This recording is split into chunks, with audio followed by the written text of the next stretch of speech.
and welcome to Season 2 of NTV Wild Talk with me, Smriti Vidyarthi. We're coming to you from the Ivory burn site here in the Nairobi National Park, where on the 30th of April, President Uhuru Kenyatta set ablaze 105 tons of ivory and 1.35 tons of rhino horn. Well, 2 days later, and this is what the site looks like. The smoke is still slowly billowing and the fire here is smoldering, and as you can see, the ivory has disintegrated. It is destroyed. More on that in just a moment, but first let's take you back to that historic day, April the 30th, where this site was literally on fire.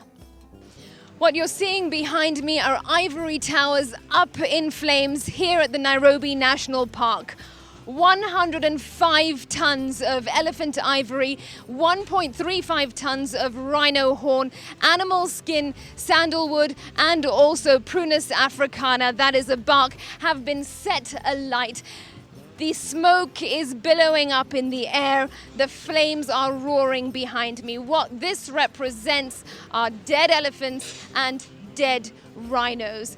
But all this was the order of President Uhuru Kenyatta last year, that Kenya must burn her ivory stockpile. It is the biggest stockpile to go up in flames, and the point of burning this ivory was to send a strong message to the rest of the world that Kenya does not value ivory unless it is on a live elephant or rhino horn on a live rhino. Before the president set these pyres up in flames, he made some stern remarks about some of the biggest threats: poaching and the illegal wildlife trade. The last decade or so has seen catastrophic destruction of the African elephant.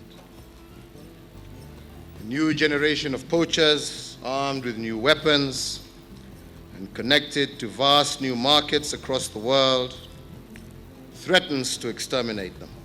In destroying the ivory, we reject once and for all those who think that our natural heritage can be sold for money.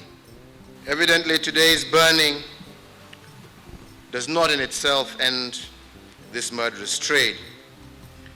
But if we combine it with aggressive enforcement of laws already on our books, with effective control over the movement of ivory, and with other attacks on the incentives to market it, then our elephants will be saved, and this is as simple as that. A time has come when we must take a stand, and the stand is clear, that as we combat and continue to combat those challenges that we have, Kenya is making a statement that for us, ivory is worthless unless it is on our elephants. One last message to all the poachers, to all the buyers, to all the traders. Your days are numbered.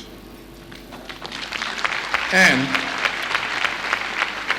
we are going to put you out of business.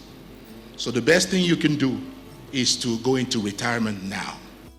The burning of ivory and rhino horn was a President Uhuru Kenyatta-led initiative. The event brought together the President of Gabon, Ali Bongo, the Chair of the Kenya Wildlife Service, Richard Leakey, who is also the man who initiated the very first ivory burn, conservationists, invited guests, and an impressive group of local and international journalists. Africa's remaining elephant population stands at just 400,000 individuals, with an estimated 30,000 elephants being poached each year from across the continent. The illegal ivory trade is booming business due to the high demand for ivory in Asian countries such as China. Poaching isn't just killing off Africa's glorious elephants and rhinos, but the illegal trade is supporting criminal activity and armed conflict across the continent. And so, to prove that Kenya is against the trade, President Uhuru Kenyatta ordered for the destruction of the country's stockpile. Environment Cabinet Secretary Judy Wakungu was instrumental in ensuring the presidential order was met. The Ivory is up in flames. The president ordered that the country's stockpiles be destroyed. And you and your ministry, plus the support, you've done that. How does that make you feel as Cabinet Secretary for Environment? Because this falls under your docket. Yes, I mean, I feel very satisfied, because when the president issued that directive, he issued it to me, and I had to deliver, and I have done so. We've issued a very strong statement today that the only value ivory has is on a living elephant, that the only value a rhino horn has is on a living rhino. We've issued that statement today. What we want the world, and particularly those countries that use ivory, to understand that ivory has no economic value. That's what we want them to understand. It is an incredible sight behind us. Bright orange flames and the ivory changing color. When you see that, as a woman that advocates for the protection of our wildlife, what does that do to you inside? I feel sad because what we are seeing here is a funeral pyre. That's really what it is. 8,500 elephants did not need to die like this. These are elephants that we could have protected. These are elephants that we could have conserved. This is what this is about. But at the same time, I leave here with the conviction that our message has been heard strongly in the world and that people are now aware that killing elephants and killing rhinos destroys our biodiversity. It extinguishes these iconic species. Do you feel that more needs to be done to address the demand side of things? Does Kenya need to take a tougher stance on countries such as China, based on the fact that Kenya also has a very strong relationship with China? Yes, I mean, we've worked very closely with China. We have an MOU with my counterpart ministry in China. China is working with us to raise awareness that using ivory and rhino horn eliminates these iconic species. China is a supporter of wildlife conservation. They've provided equipment, and we continue to work closely with them to sensitize the public in the demand countries that they should stop using ivory and rhino horn. So you've done what you had to do. What next after this, going forward? Oh, there's still so many things that we have to do. We've got human-wildlife conflict situations in the country that we need to address. I still need space for wildlife. Poaching is a challenge, yes, but the toughest problem I have is finding space for wildlife. So it's still a tall order. The work never ends. We just keep going. Jim Nyamu, an honorary warden of the Kenya Wildlife Service and the executive director of the Neighbours Centre, is a man who's literally walked for miles to raise awareness about the plight of elephants. What does this ivory burn mean for you? One, this is to me is an emotional thing to me, and it reminded me when I work in the United States, the America accepted to destroy 6 tons of ivory in my presence in Denver, and to me it's like a sacred death. Here today we've marked the burning or destroying 105 tons of ivory. And to me those are about 9,000 elephants that have died, that we've killed. And I feel bad because of, we've spent all the time, all the hours, all the money here to witness all these things. I wish these elephants were alive, And what is happening today, we need to do this to follow up by the people who came today here. Probably they have not even witnessed how people are killing elephants. We need to continue this discussion to the local communities who are involved in killing elephants using all manners of weapons. Right, and are you hopeful? Do you think the future is bright? I would say so. Looking at the first time Kenya did this in 1989, we saw our population increasing from the 16,000 to nearly 30,000 over time. So what we've done today, and I know even Gabon did this and other countries did this, we are sending the message to the consumer world and to the market that there is no value in ivory. However, back home here, we really need to continue talking to our people in all the languages they can hear, in all ways like walking and bringing them in the churches, in the mosque. We show them the value of elephant. And that's why I always say that ivory belongs to elephant. There is no better way of having ivory. If it is not on elephant, then it's on frame.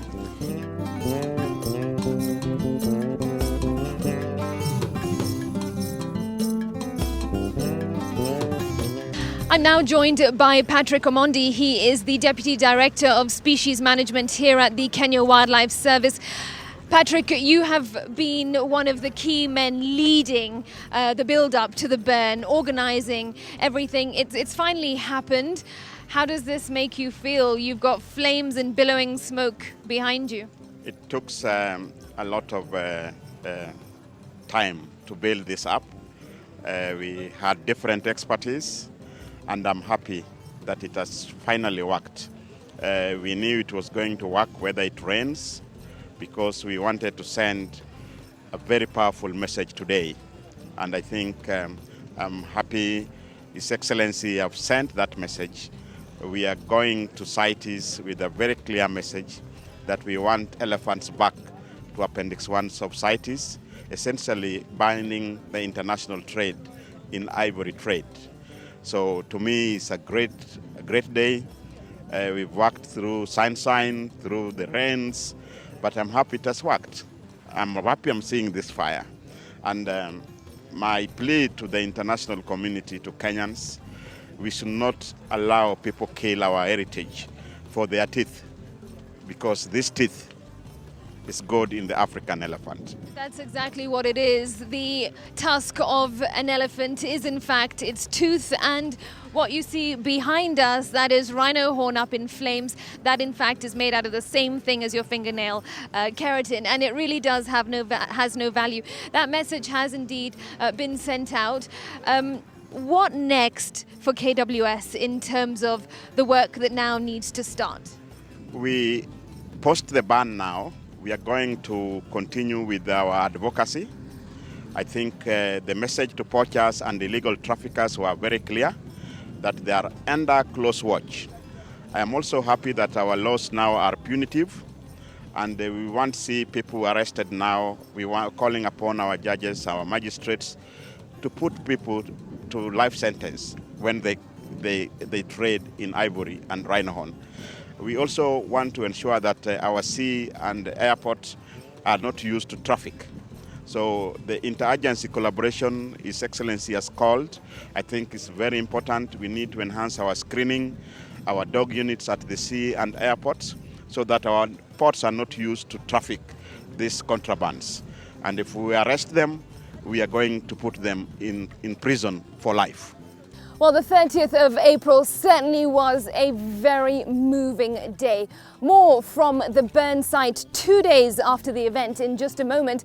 But first, we're about to take a short break on NTV Wild Talk. And we're also taking a break this episode from our wild guest question. But we're introducing a new segment that gives you the opportunity to feature on our show.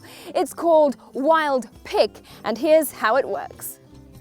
All you need to do is send in a photo of yourself doing something that shows you take an interest in the environment, wildlife, and conservation.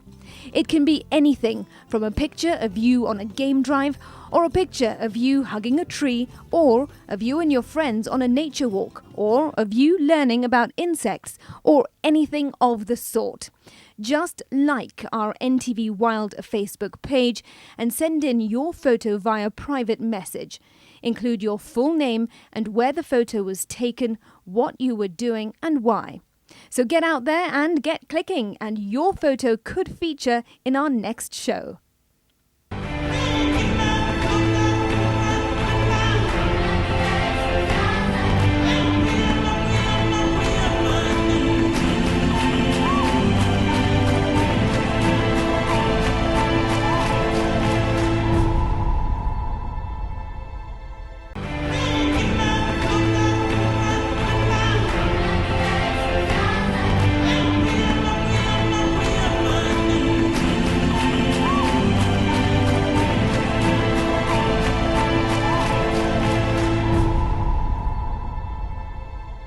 Welcome back to NTV Wild Talk with me, Smriti Vidyarthi, coming to you from the Ivory burn site here in the Nairobi National Park. Today we're taking a breather from our wild guess question, but we've introduced a new segment that gives you the opportunity to feature on our show. It's called Wild Pick, and here's how it works.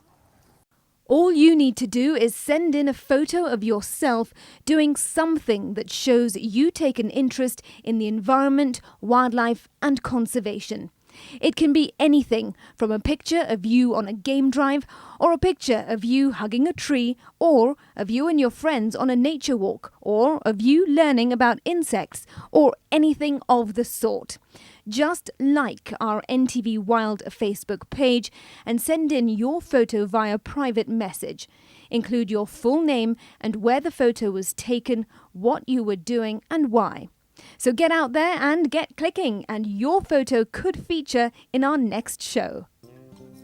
It's 2 days since the burn here at the Nairobi National Park, and the fire is still burning, albeit not as much. Robin Hollister is the man on the ground. He is the coordinator of the burn. Robin, it's a very, very different site here today. Take us through what we're seeing behind us. Well, this was the bigger of the stands. This probably had between 15 and 20 tons of ivory, and you can see what's left. It's just fractured chippings now that remain. Everything that was on the upwind side on each of the towers obviously didn't burn that well. So we've moved all that to these towers that we're going to fire up now. Okay. To just incinerate the remaining sort of 1% that remains. And that's all that's left. Yeah. All right, let me just reach out over here, and it's safe to do that, Be right? Be careful, it's quite hot, but okay. Still, just pick up a cool piece. All right. Well, that's a slightly bigger piece, but yeah, if you have a look here, I mean, this is what the ivory tusk looks like now.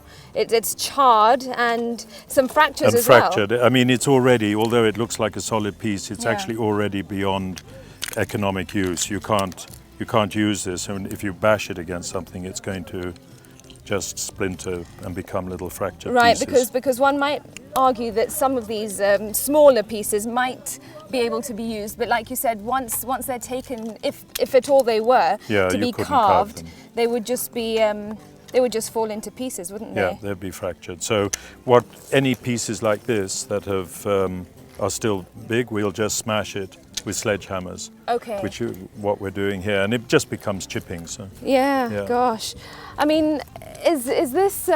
Did it go to plan, Robin? Because just looking back on that day, 30th of April, these pyres were massive, full of tusks. It was an extraordinary sight. Did it all work out to plan? Because you've been working on this throughout the entire month. Yeah, no, it more or less. I mean, the end result has worked out. Obviously, we had our sort of issues in between. We had 2 inches of rain, 50 millimeters of rain the night before. Gosh. So everything was completely sodden, which just meant that the igniting process took a little bit more time than initially. I mean, we needed more fuel to get it going. Yeah. But once it was going, and the end result has been good. I mean, that first night, I think we managed 75%, which was more than I expected. Okay. We're now down to about 1% left. Yeah, and I can see that. Let's walk over to the pyre over here, because Robin, I can see that on here, this pyre behind us, there's a lot of destruction. But with this one ahead of us, the tusks still look like they're intact while they are charred.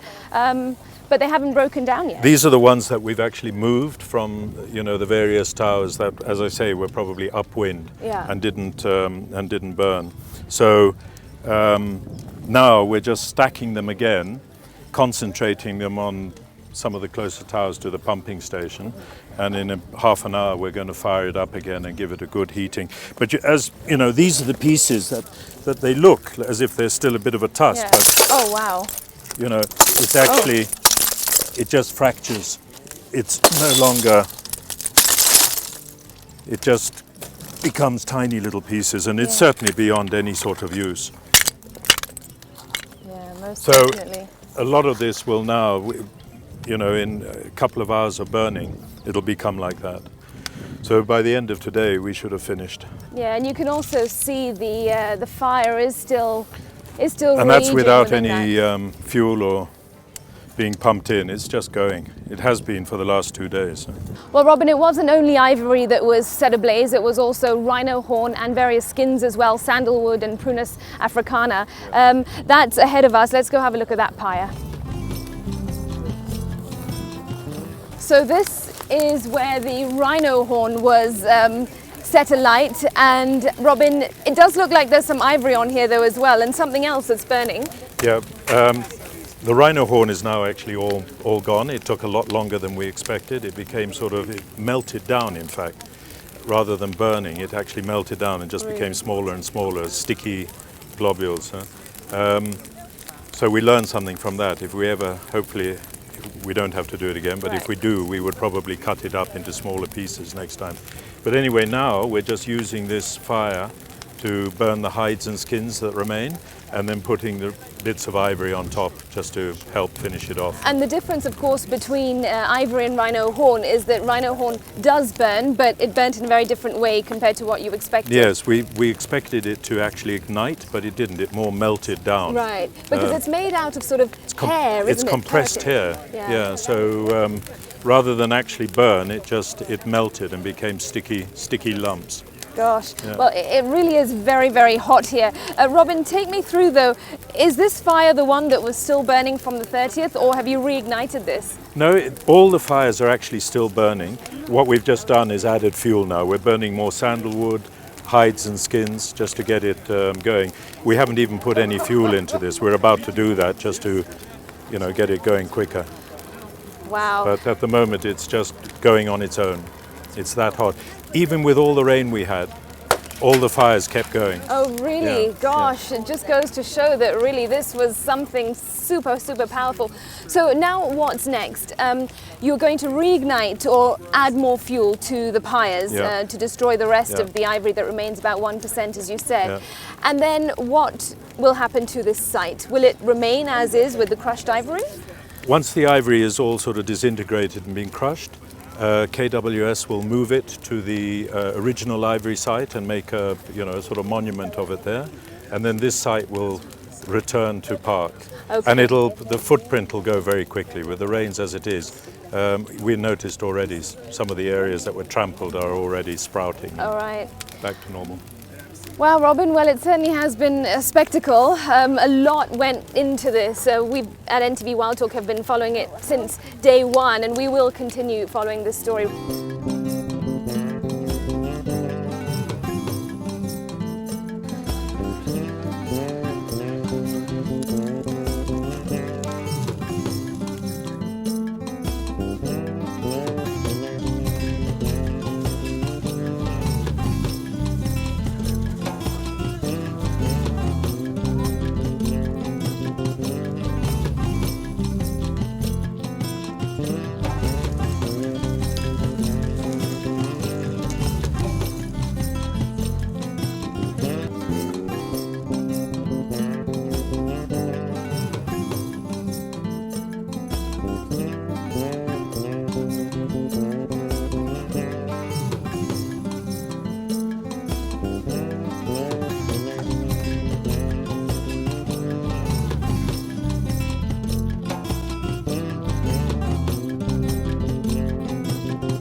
Well, we all know that the burning of ivory will not put an instant end to the illegal ivory trade or an end to poaching. But to address all the other issues was the Giants Club summit that preceded this burn. It took place up in Nanyuki, and here's what it was all about. Organised by Space for Giants, the Giants Club Summit was led by founding members, President Uhuru Kenyatta, and other Giant Club members including Gabon's President Ali Bongo, Uganda's President Yoweri Museveni, and a high-level delegation representing Botswana's President Ian Khama. These member states hold half of Africa's remaining elephants. But the elephant populations face high threats of poaching, human-elephant conflict and habitat loss. The summit brought together visionary leaders of African range states, heads of major businesses, global philanthropists and elephant experts to provide the political will, financial resources and technical capacity to save the African elephant and rhinos. The gathering succeeded in raising $500 million shillings to protect wildlife across the member countries, and Kenya outlined its commitment to help the fight. First of all, ladies and gentlemen, Kenya commits to the development of an intelligence-led special operations unit with rapid response capabilities within the Kenya Wildlife Service. Second, Kenya commits to the creation of an in-house prosecution unit within KWS that helps achieve a major lift in conviction rates and associated penalties for those involved in wildlife crime. Third, Kenya commits to the construction of at least 120-kilometer electrified elephant fence separating smallholder farmers from lands committed to conservation throughout the country, starting in the Savo and Laikipia areas. 4, Kenya commits to upgrading and improving the Kenya Wildlife Service mobile game capture unit to enhance the response time and management of human-wildlife conflict incidents. And 5th and finally, Kenya commits to the creation of new sources of revenue, including an endowment fund to support the maintenance and management of Kenya's protected area network. Well, I spoke to some of the delegates to get their views on the outcome of the Giants Club Summit. Well, having worked with elephants for 30 years, I can tell you that one has to really think carefully before putting up such a long fence. It is possible only if what you're fencing is completely human-dominated landscape where the elephants do not need to move. If the elephants ecologically need to move there, then a fence is going to be disastrous and is going to increase conflict. So I sure hope that the scientists and managers here have taken the need of the elephant into consideration before contemplating such a long fence. You know, I think that it brought an extraordinary group of people together. I think I would have preferred a bit more working sessions because there's an enormous number of resources going into Kenya and across Africa. With the people who were here, it would have been extraordinary to sit down with them and coordinate a bit more about where the resources go. But I was very happy to be able to interact with people, learn a lot about what they're doing, and then adjust accordingly what we're doing. I think it's incredibly important. Kenya Wildlife Service has the power to prosecute cases in-house. It has no prosecutors at the moment, and so this is an opportunity for a new unit to be established within Kenya Wildlife Service that can actually set the bar, a very high bar for professional, efficient prosecutions of wildlife crime across Africa, in fact, as an example. Political will is absolutely critical. If you don't have the political will to get something done, nothing's going to happen. So it's great to see the presidents here. It's great to see them clearly confronting this challenge, facing it up squarely and indicating that they're going to do something about it. And so I am very pleased to see them here making this commitment. And now here's what's coming up on the NTV Wild documentary series on Saturday night. Wild Africa is a place where few people belong, truly belong. But these are two of them, and this is their story. Her contact with other leopards is negligible. So when she sees that other leopard reflected in her lens, she's very interested. National Geographic explorers Derek and Beverly Joubert are at a new stage of their lifelong quest, living with big cats. For 25 years, the Jouberts have followed lions in Africa. We get to look into the eyes of predators, of death in many ways, each day. Discovering a cub this age is like stumbling across a precious jewel on the forest floor, living with big cats. So the commitments have been made, the money has been raised, and the ivory has been burnt. In a few days, the fragments from that site will be brought here to the original ivory burning site, where already 2 big piles of ash exist from the first burn and the previous burns. It all marks the beginning of a bigger, bolder fight to secure the future of our elephants and our rhinos. That's it on NTV Wild Talk with me, Smriti Vidyarthi. Thanks very much for watching. See you again Tuesday, 10 p.m.